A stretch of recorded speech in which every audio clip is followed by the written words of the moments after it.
Bismillahirrahmanirrahim. Assalamualaikum warahmatullahi wabarakatuh. Nama saya Muhammad Akmal bin Muhammad Fauzi, pelajar seliaan Prof Madya Dr. Azmul Fahimi Kamaruzzaman, akan membentangkan kertas kerja yang bertajuk Peranan Sosiologi Masyarakat dalam Pembinaan Peradaban menurut Ibnu Khaldun.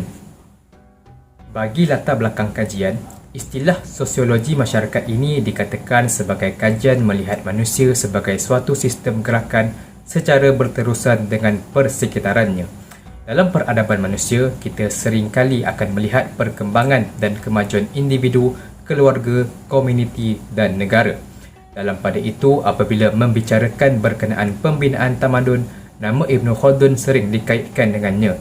Di samping itu, tulisannya yang masyhur iaitu kitab Muqaddimah telah menghuraikan secara terperinci bidang sejarah sehingga memperkenalkan dua ilmu baharu iaitu ilmu historiologi dan ilmu sosiologi Islam.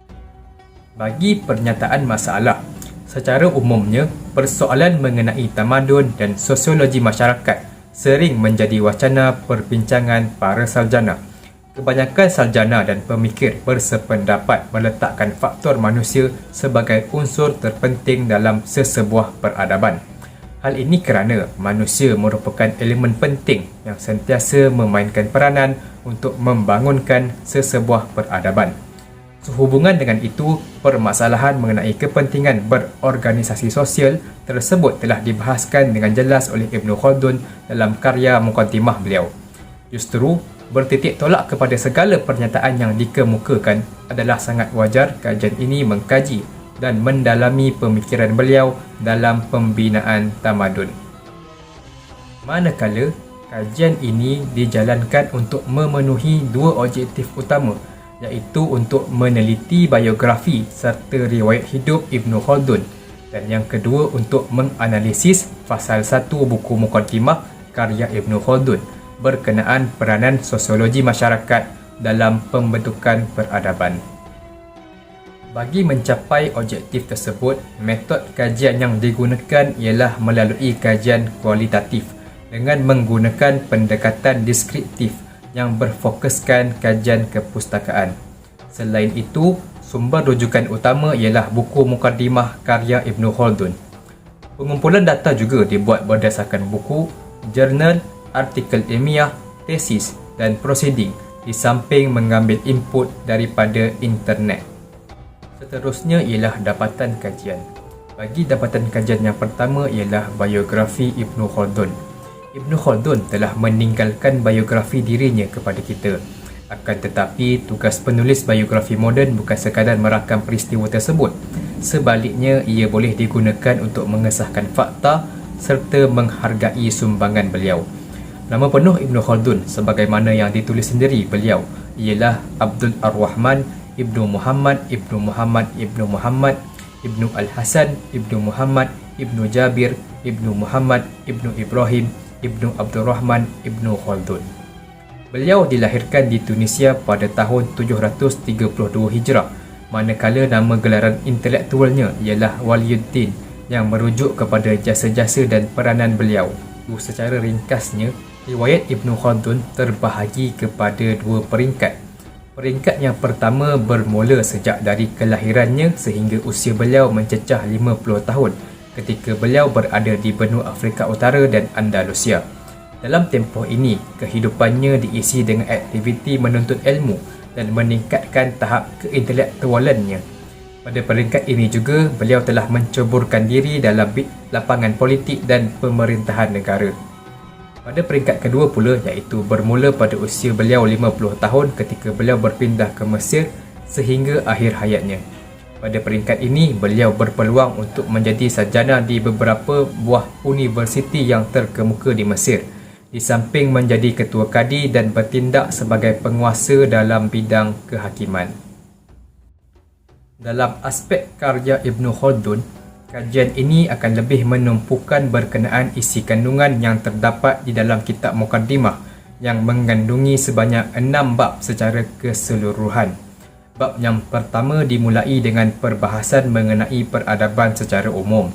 Ia merangkumi kepentingan organisasi sosial, pengaruh iklim serta lokasi geografi, perbincangan tentang warna kulit, lokasi dan sistem hidup.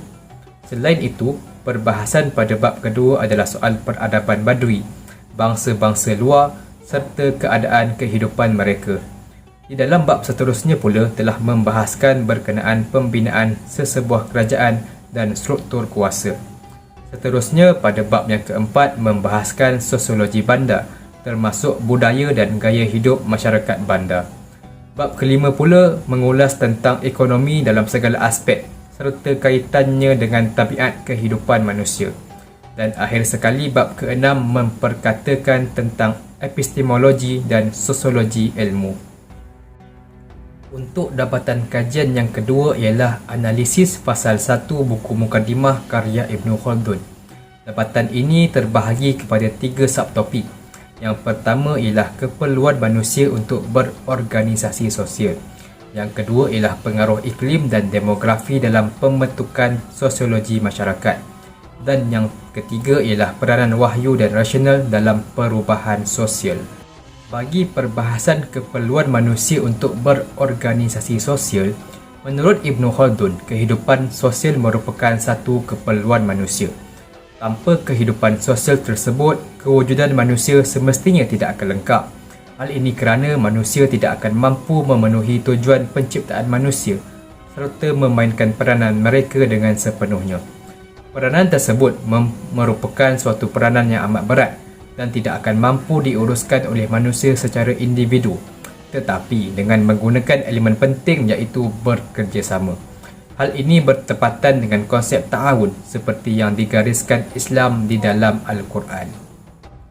Bagi huraian pengaruh iklim dan demografi dalam pembentukan sosiologi masyarakat, beliau berpendapat bahawa perubahan cuaca berupaya mempengaruhi tabiat manusia, malah boleh menentukan tingkah laku mereka.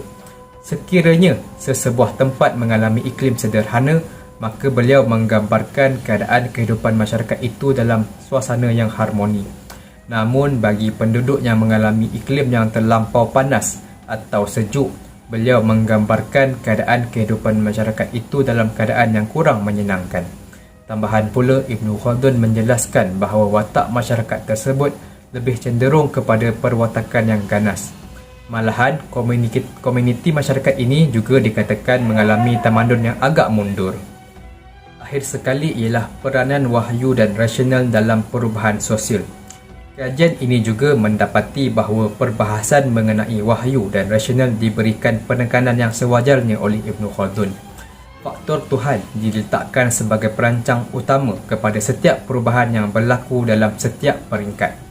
Pernyataan ini cukup membuktikan Ibn Khaldun sememangnya telah meninggalkan impak yang cukup besar kepada program pembangunan masyarakat. Namun begitu, pemikiran Barat terhadap pemikiran ini sangat bertentangan dengan perbahasan Ibn Khaldun. Hal ini kerana sumber pemikiran Barat ialah berlandaskan kepada pemikiran manusia semata-mata. Secara kesimpulannya, berdasarkan kepada dapatan yang diperolehi daripada kajian ini, dapatlah disimpulkan bahawa pemikiran Ibn Khaldun ialah bersifat holistik, saintifik serta merentasi disiplin ilmu. Antara perkara yang dicadangkan ialah kajian mengenai pemikiran Ibn Khaldun dalam aspek sosiologi ini seharusnya diteruskan lagi oleh pengkaji yang lain, kerana tema ini didapati amatlah kurang diterokai dan dikaji dengan lebih mendalam. Tuntasnya, sewajarnya Ibn Khaldun dimartabatkan sebagai pelopor ilmu sosiologi atau perubahan sosial yang akan dikenang zaman berzaman. Sekian, terima kasih.